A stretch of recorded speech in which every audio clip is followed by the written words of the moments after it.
Oi pessoal, tudo bem? Estamos aqui na aula 2 desse mini curso relâmpago, tá? Ultra rápido, de como aplicar o método do Jung na psicologia clínica, ou seja, de como aplicar o método do Jung na clínica. Eu prometi que faria vídeos pequenos de 10 minutos, mas também disse que a gente se empolga e vai ultrapassando, né?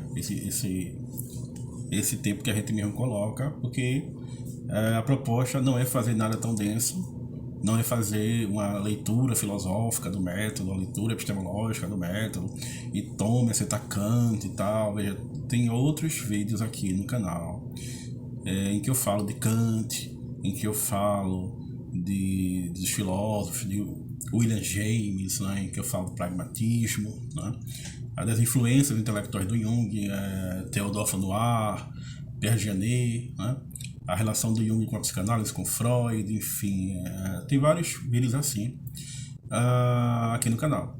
E vai continuar tendo, porque é um tema importante, né? E eu fundamento muito também quando eu vou falar dos livros vermelhos, dos livros negros, né? Do Jung. Mas aqui são casos clínicos e eu vou mostrando como é que isso funciona na prática, tá certo? Ou seja, demonstrar o conhecimento e demonstrar o movimento andando, tá? Então, pessoal,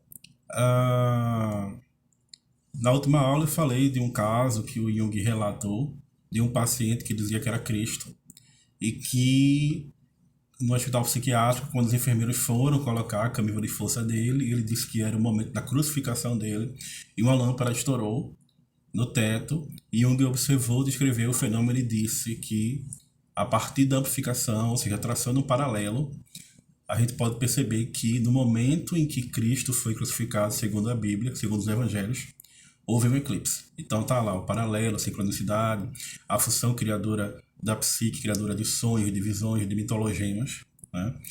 É interessante que o método do Jung a gente pode chamar de método dialético, sim, mas também a gente pode chamar de fantasia criativa, de imaginação ativa.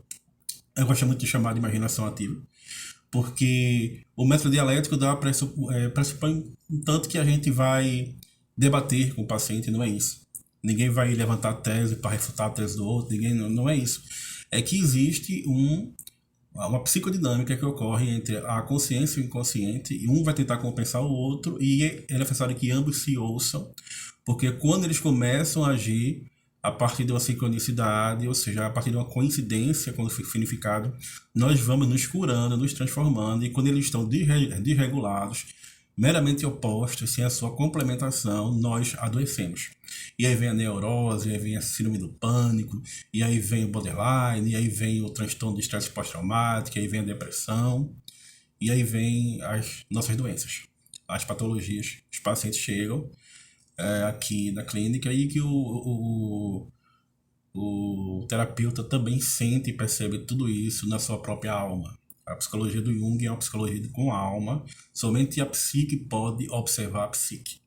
É por isso que todo conhecimento que a gente produz na psique é a partir da psique, ou seja, a psique pensando a si mesma, tudo aquilo que se torna subconjunto de si mesmo termina sendo expresso por uma linguagem paradoxal, por uma linguagem de paradoxo. Tese e antítese, está aí o movimento dialético. Não é a dialética meramente vamos debater, colocar hipóteses, teses, antíteses e vamos ver o que é que sai. Não, isso aí, de fato, é mais uma questão filosófica do que uma questão propriamente clínica. Né? E a imaginação ativa como sendo uma técnica de assimilação dos conteúdos do inconsciente, no campo da consciência. Né? Interessante que as visões também trazem esses elementos, né, gente? As visões trazem esses elementos. Antigamente, antigamente que eu falo até os anos 80, né? Que foi a década que eu nasci, né? Antigamente. Antigamente, quando eu nasci, né? As pessoas andavam na rua, né? Assim, falando assim, e as pessoas olhavam, achei esse cara é doido, maluco. O cara anda na rua assim, como se estivesse falando com alguém. Eu via isso na minha infância, nos anos 80. Hoje, todo mundo anda assim, na rua. Todo mundo anda falando com um celular, né? Aquela visão que aqueles malucos tiveram lá antigamente, nos anos 80, hoje em dia tá todo mundo. Se normatizou, a gente faz isso, né? Se você fosse no hospital psiquiátrico, antigamente, tava lá o esquizofrênico. Estão me filmando, estão me filmando, estão me filmando. Rapaz, tem ninguém te filmando, rapaz, estão me filmando.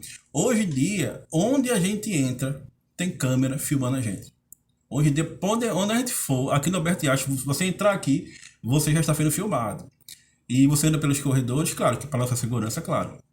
Mas os loucos tiveram essa visão lá atrás. Como diria Fernando Pessoa, o amanhã é dos loucos de hoje.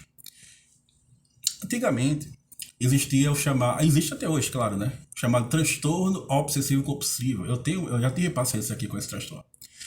E aí, aquela mania de lavar as mãos 20, 30 vezes por dia, lavar as mãos, tem que lavar as mãos, mania de limpeza, perfeccionismo, né? Hoje em dia, por conta da pandemia, estamos todos nós lavando as mãos, lavando as mãos, lavando as mãos. Aquela visão que aquele maluco, né? Entre aspas, tá?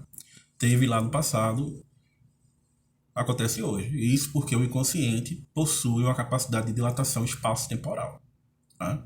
E aí, de repente, uma visão pode ser uma visão prospectiva, uma visão do futuro. Interessante que com Jung, a alucinação, a psicose, a visão, tudo isso ganha um status importantíssimo. Porque antes de Jung, tá certo que ele não é o único a pensar assim, mas antes de Jung e até hoje, quando a medicina não está humanizada, quando a saúde mental não está humanizada, quando a psicologia não está humanizada, a pessoa alucina, cala o sintoma, vamos calar o sintoma. Não, o sintoma tem que falar.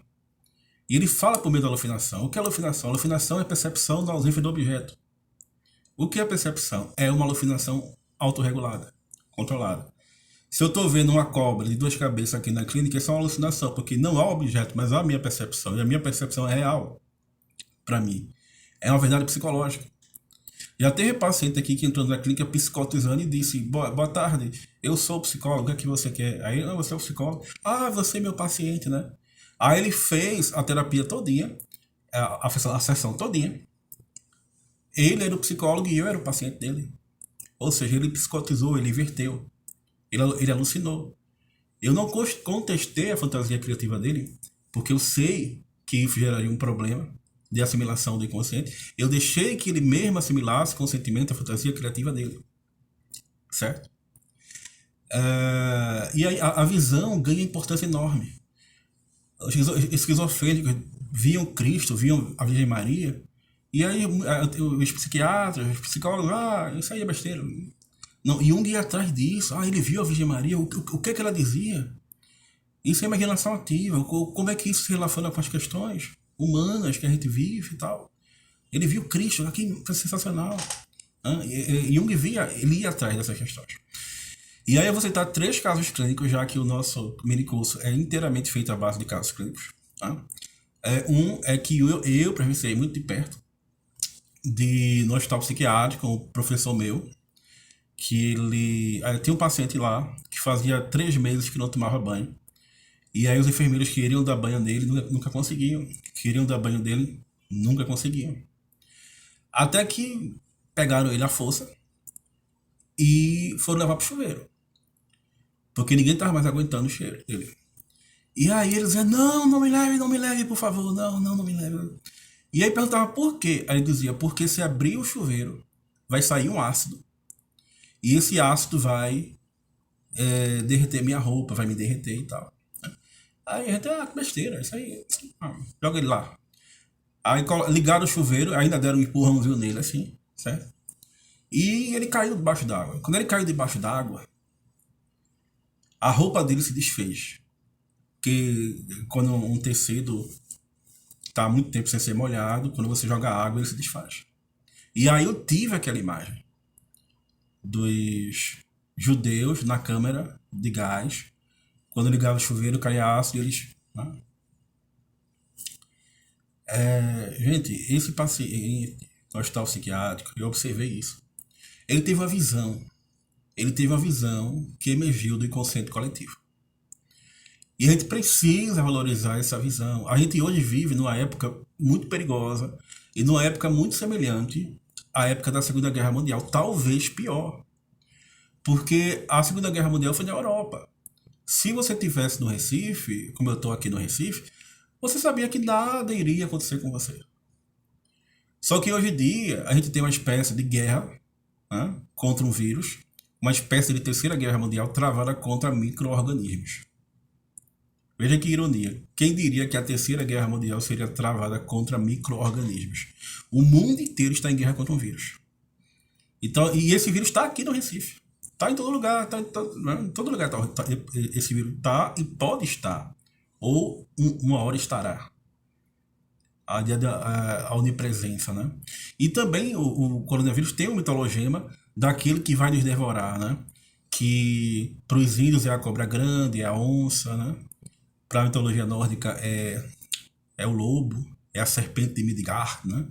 A mitologia grega também tem a serpente, né? Que nos devora, ou seja, é um inimigo invisível que está à espreita, esperando nos matar, ou então descobrir algo em nós que nos aniquile.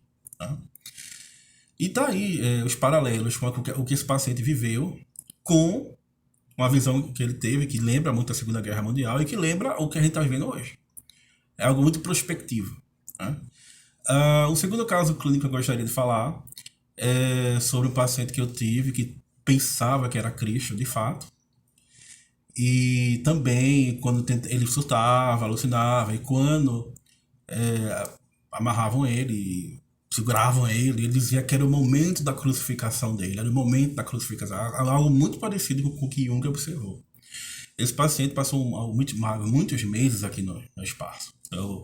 Toda semana eu atendia, consultava com ele e tal, ele se consultava comigo, eu o consultava. E aí, a partir dessa imagem arquetípica do Cristo, nós criamos várias intervenções clínicas. Eu não pratiquei imaginação ativa com ele, por quê? Porque ele já teve a visão. Não é que a gente não vai praticar imaginação ativa com alguém que já psicotizou, porque isso é perigoso. Por quê? Porque a pessoa já está, de algum modo, praticando imaginação ativa. A pessoa está psicotizando, a pessoa está tendo a visão. A gente vai valorizar a visão, acolher a visão. E eu creio que, no momento em que ele estava comigo, nesses meses, esse trabalho clínico fez sentido para ele. E mais um caso clínico que eu gostaria de contar, o terceiro de hoje, com esse e mais os 3 do vídeo anterior, são 6. Também de um paciente meu, que o primo dele dizia que era Cristo também. Né? Mais um exemplo da invasão da imagem arquetípica do inconsciente, do campo da consciência, né? Deslocando eu, possivelmente sintoma de esquizofrenia. Esse paciente chegou para mim: Álvaro, você pode dar uma olhada no meu primo? Eu falei: claro. O que está acontecendo com ele? Ele pensa que é Cristo. Sim, ele pensa que é Cristo, certo. Né? Eu já vi isso aqui no espaço, Jung relata também. Todos nós somos cristãos, a gente tenta ser cristão, a gente quer imitar Cristo, né? Então ele está imitando Cristo inconscientemente.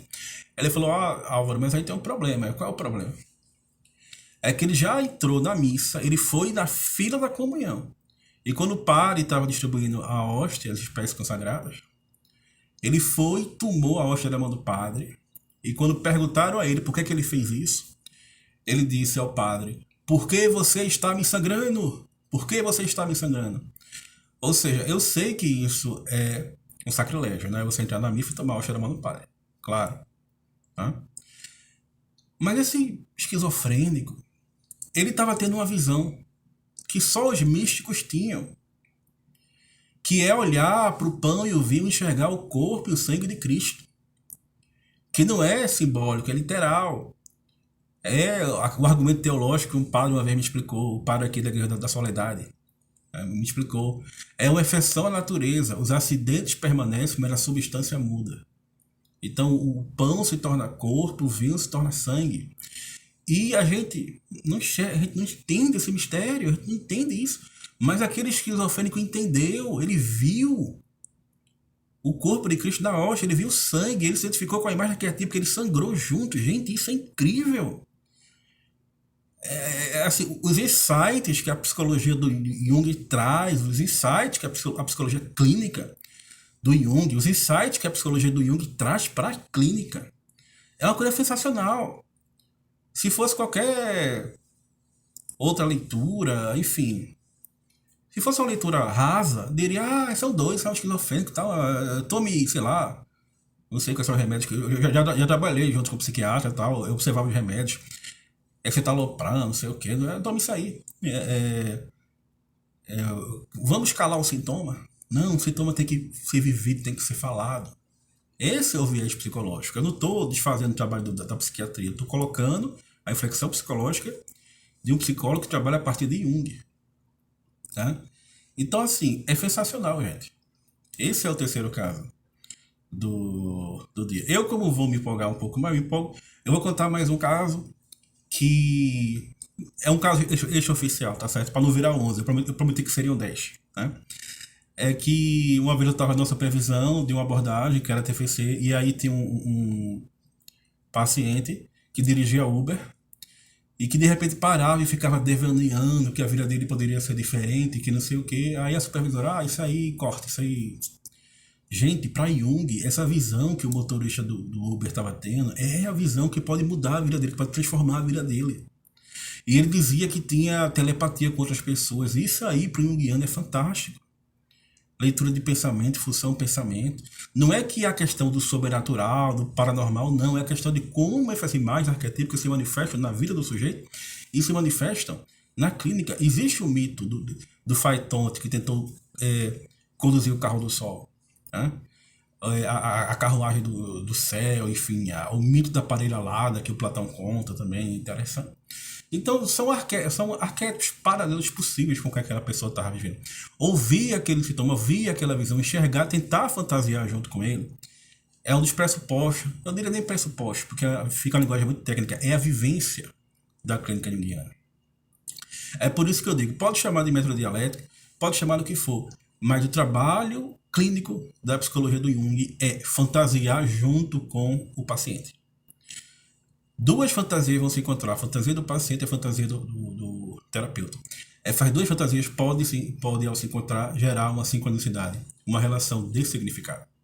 E a partir daí, ambos se transformam. Pelo encontro e pelo reencontro da própria alma. É isso, pessoal. Muito obrigado. Até a próxima aula desse mini curso relâmpago sobre como aplicar o método de Jung à psicologia clínica. Abraço aí a todo mundo.